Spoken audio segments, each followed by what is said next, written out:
Rep. Shri Thanedar has introduced articles of impeachment against President Donald Trump. In a comical video address, he claimed that Donald Trump has done damage, real damage, to our democracy. To be honest, when I first saw this, I thought it was an SNL skit. I'm not even joking. This guy looks like a caricature. In what appears to be a H-1B visa on steroids personified, Shri delivered a passionate address to the American people. Take a listen. This is Congressman Shri Thanedar.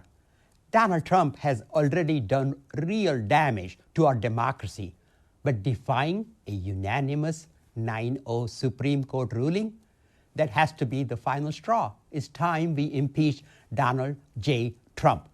The court said the wrongfully deported Kilmer Garcia must be allowed to return and receive due process. Trump ignored it. He ignored the Constitution. He ignored the very checks and balances that keep our democracy intact.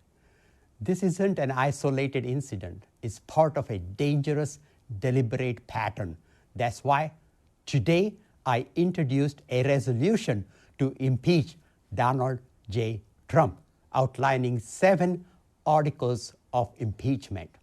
Now, as comical as that all is, all jokes aside, what do we actually know about this guy?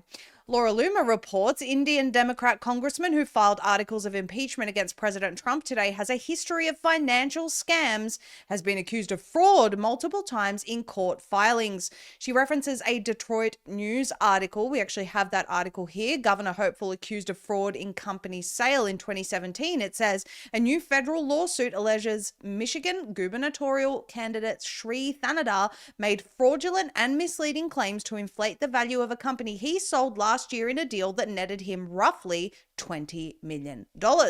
The article also revealed that Thanedar's St. Louis-based chemical analysis company crumbled when a lender dragged him to court. The bankruptcy judge then appointed a receiver to liquidate the business. Also from Laura Loomer, new FEC records reveal that Shri for Congress, which is the campaign of Shri Thanedar, is in deep debt with a deficit of over $730,000. Loomer says this financial hole stems from a staggering over $1.2 million payment recorded on February 28, 2025. According to the FEC filing, the reason for this negative payment is, quote, investment income loss. Curiously, Shri Thanedar himself is listed as the recipient of this negative payment. But perhaps far more sinister is his treatment of animals. Reminiscent of Anthony Fauci, we're not kidding, this is sick. So in 2010, when Thanedar had to shutter the New Jersey testing facility AnyClin Preclinical Services after its parent company Azopharma, which he owned, went bankrupt, more than 170 dogs and monkeys per the Metro Times were abandoned. And listen to this. It says Thanedar had to shutter the New Jersey testing facility. Local animal rights activists learned in June of that year that 118 beagles were still stuck inside the facility. The lab's workers had been jumping the lab's fences to provide food and water for the dogs, according to a USA Today report. 2 animal welfare groups teamed up to find homes for the beagles and were finally able to take them from the shuttered lab on July 4th to shelters where they would be matched with adoptive families. This is unbelievable.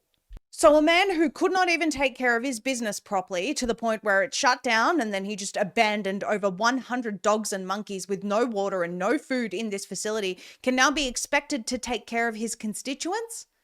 All you need to do is scroll through his X account and you'll quickly find out that this man has not achieved anything at all. His feed is more reminiscent of an activist and an anti-Trump one at that. From what we can see, he hasn't introduced anything productive or essentially brought anything of benefit to his constituents or the nation as a whole. But he brings this Trump impeachment thinking that he's actually doing something when we all know this is all just theatrics. Unlike his X feed, he should focus on bringing something of value. Well, Dinesh D'Souza has taken a stab. If this guy lived in India, he would be a municipal clerk or waiter. Here he thrives because of diversity. On the left, his broken English and semi-illiterate solecisms are seen as positive traits. We need fewer people like him in this country. Well, someone challenged Dinesh and they said Shri Thanedar is a moron, but his English is grammatically correct and therefore not broken, even if he has a strong accent. Dinesh says, I stand corrected. I didn't call him a moron, and he is one. You're also right that he would be right at home in India, and that's perhaps where he should run for office. Here in America, he sounds way too off the boat. If Democrats want to go after Trump, pick a better frontman. Look, whether you agree with Dinesh or not, or whether you support Thanedar or not, these sensitive culture issues have become a hot topic in America and all over the world. Shri did initially come here on a student visa. You can't come from another country with totally different culture and customs, run your businesses into the ground, potentially torture a bunch of animals, and then try to educate Americans on how they should run theirs. You came here on a student visa knowing that the country and education system that you enjoyed here was better than where you came from, yet when finished, you want to go against the majority of the people who voted for President Trump. It just doesn't work like this. And indeed, if the Democrats want to pull this stunt, they need a better frontman. Even if Shri and the Democrats' motives are genuine here, read the room, guys. We want to remind everyone about the Energetic Health Institute's courses designed to help you take charge of your health. Learn at your own pace with expert-guided content that covers holistic practices and self-care techniques, giving you the tools to lead a healthier, more balanced life. Visit myehialoha.org/#VFox, click Join Our Life Healing Community, and register for their next Virtual Solutions Summit happening on May 24th, 2025. You can also access a range of powerful online courses, including vaccine education for mama bears, cleansing and the causes of cancer, the art of grounding, get educated on geoengineering, 5G and the Internet of Things, healing in the age of bioweapons, and so much more. All of these invaluable resources are a whopping 30% off when you use code VFOX. Again, that link is myehialoha.org/#VFox with promo code VFox for 30% off.